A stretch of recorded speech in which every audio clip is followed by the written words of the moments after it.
Well, the Democrats want higher taxes. That's off the table, and it's been off the table for a year.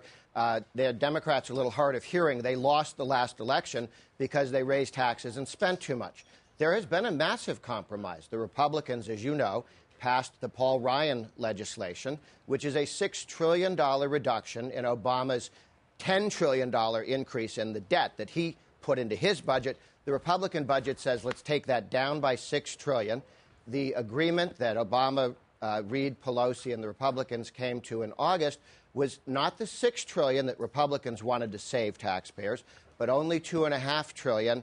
So there's been a compromise. Now the Democrats came in this last budget deal and wanted to increase spending $1 trillion, increase taxes $1 trillion, and have make-believe spending cuts because we're not going to be in Iraq.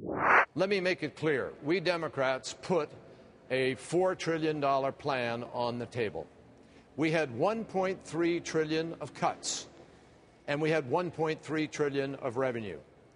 Now, some of that revenue, we're not asking that to happen tomorrow or the next day. It can happen in a year. This is a 10-year plan and longer. So we have the ability here to be able to do something that's fair for all Americans. But unfortunately, this thing about the Bush tax cuts and the pledge to Grover Norquist keeps coming up. Grover Norquist has been the 13th member of this committee without being there. I can't tell you how many times we hear about the pledge, the pledge. Well, all of us took a pledge to uphold the Constitution and to full and faithfully and well execute our duties. And I think that requires us to try to reach an agreement.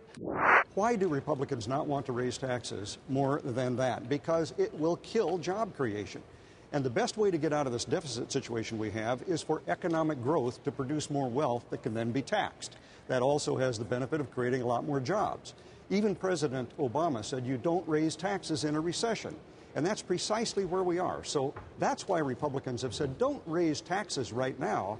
This is the time for economic growth, and that's what the Pat Toomey proposal would have done.